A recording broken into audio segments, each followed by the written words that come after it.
Keely for Soy and Shea, and thank you for joining me. This week I'm going to make a loaf of soap using Shave and a Haircut from Aroma. It's a really nice, clean, masculine smell which has notes of cedarwood, vetiver, fir needle, bergamot, lemon peel and musk. I will be renaming the soap to Barber Shop so that people don't think that it is a shaving soap. And based off that, the design concept I came up with was to do the red and white stripes like you see on the little signs at the front of all the barber shops.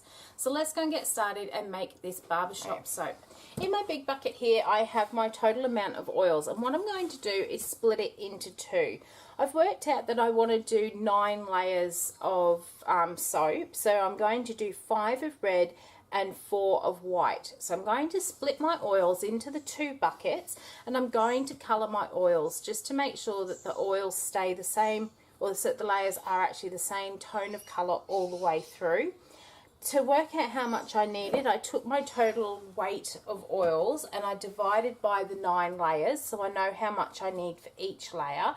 And then because I want 4 layers of white, I multiplied that number by 4 to work out how much I needed to do my white layers. So I'm just going to pour that into this bucket now, and then what's left in this big bucket will be what I need to do my white layers.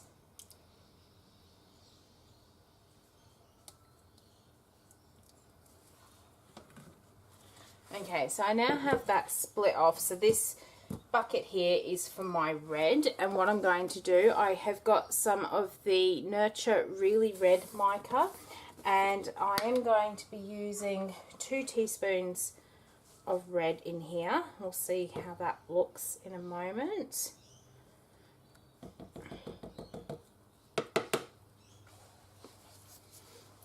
And then in my other bucket here I have some oil dispersible titanium dioxide, and I'm going to add some of that into this one. And then I'm just going to give that a quick blend up and see if I need to add any more colorant to either of these.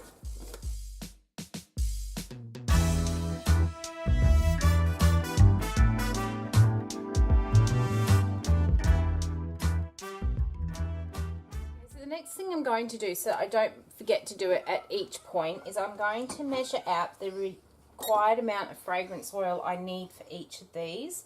So I'm just going to pour it straight into my oils. So that's that one, and what's left should be for the white layers. And we'll give that a good stir. Right, so I've got everything ready now. So my fragrance oil is mixed into my oils which have been coloured. I'm going to start with my red first. So I'm just going to measure out the amount of oils I need to make this particular layer. So we'll tear the scale out and pour straight in.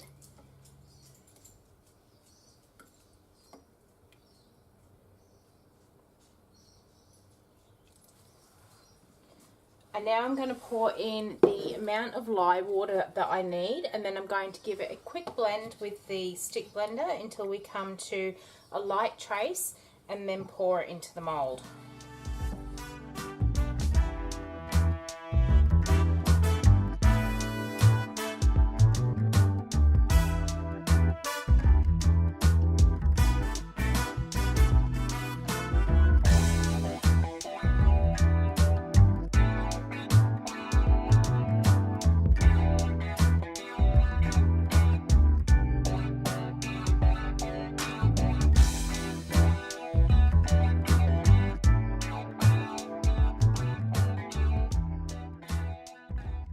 Let that bit set up, and then I'm going to come back and I'm going to do exactly the same with the white layer.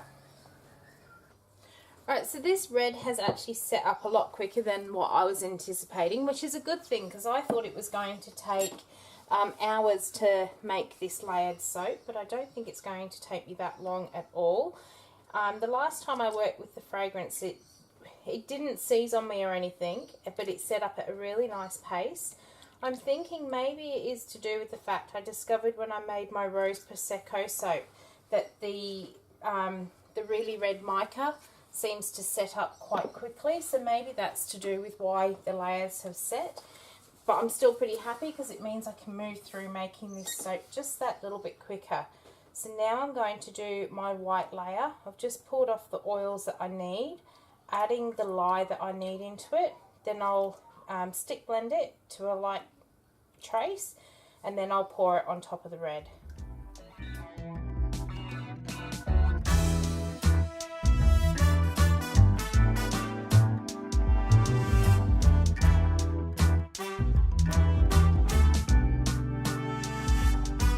So I'm just using the spatula just to break the fall a little bit.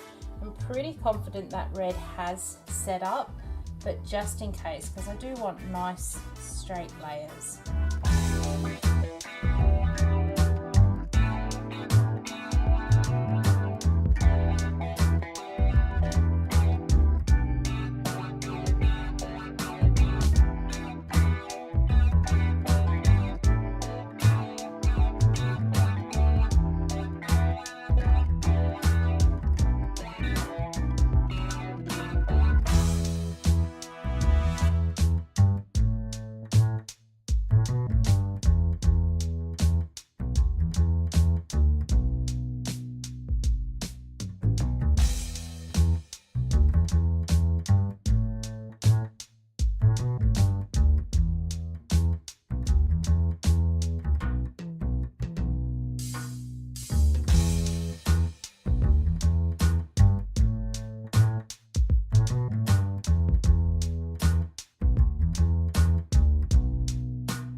Down to the final layer of soap here. You would have noticed I stopped using the spatula once I got about halfway up the mold, and that's because by the time you get halfway up, the spout of the soap is much closer to the soap, so it's got less chance of breaking through when you're pouring. So we'll get all of this bucket scraped out, and then I'll be ready to move on to the next bit. Okay, so it is Thursday morning and about 10 o'clock. So I figured, after seeing everyone go out to work about 7, 8 o'clock this morning, I should be right to be making soap without being disturbed. Not today. So I was almost at the end of doing this, and I just started to put all my piping together, and my dogs have started to go off. And when I've looked out the front, there are about 8 people. There's 4 men and 4 women walking up and down the street, knocking on everyone's doors. So they're not having much luck because everyone has actually gone out to work. But because most of the houses around us included, have at least 2 dogs, the noise was just horrific for about half an hour. And in that time, this piping has set up so hard that I can't do what I was planning to do in the first place. I was hoping to make this look like shaving cream sitting on top of the soap, but right now I think they're looking like little witchy grubs. But you know what, it still might actually work towards the end, so I'm just going to keep going with it. So there's a couple of other things I wanted to share as well. So a few videos ago when I did my Pure Musk soap, I said that I was going to let you know how I went with the bar of soap that I used in the shower, because I had it, I'd found that it had that slightly textured feeling. Now sadly, after a couple of uses, that textured feeling has actually gone, which is a shame because I thought that would be a really good textural effect to have in a bar of soap if it worked, but no, sadly it doesn't. But that's all good. It's a really nice bar of soap, and my bathroom smells beautiful with that pure musk soap in there. So this soap has actually come together a lot quicker than I thought it was going to come together. The fragrance oil, first time I used it, didn't accelerate or misbehave on me in any way. But I think because I used the really red mica in this one, which I discovered when I did my Prosecco Rose soap, accelerates the trace on soap, I think that helped set my layers up a lot quicker, because I noticed that my red layer set up quicker than my white layers did. So instead of taking me a couple of hours to do a layered soap, this one's actually only taken me, to do the layers, only actually took me 50 minutes. So very pleased with how quick that came together. A little bit disappointed with my piping because I really wanted it to look like shaving foam on the top, but because I've had to wait for all that noise to clear and waiting for them to come knocking on my door as well, I have actually let that soap batter set up way too much. But towards the end, that's not looking too bad, so I might just try and fix these front ones up a little. I can actually feel these front ones have really set up quite hard, so I'm just going to put a little bit more on the top so we can put the embeds. I've also done it so there's only a strip of piping per soap, so usually I would cover the whole bar, but I kind of want it when I cut it this time just to have shaving foam on each soap and not actually cut. So I'll keep topping these up, and then I'll show you the embeds I'm going to put on here. Okay, I think I'm going to leave it at that so I don't actually mess this up any more than what I think it has messed up.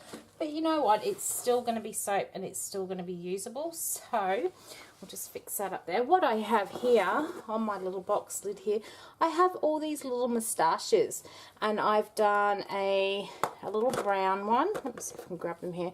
I've got a little brown one, I have a little grey or a silver one, and I have a little dark brown, almost black one.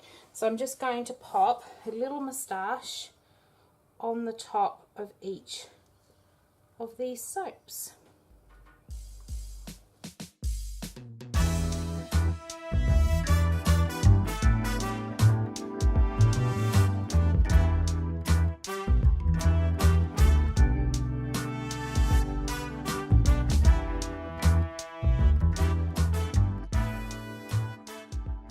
So here is Barber Shop. So all those little moustaches are sitting in their bit of shaving foam there.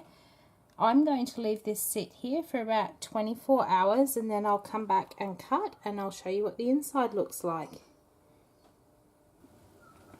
So this one has been sitting and doing its thing for the last 24 hours and I am back to cut it. It is smelling amazing and those layers are looking really good. So I'm going to get it down onto this multi-bar cutter and cut it up.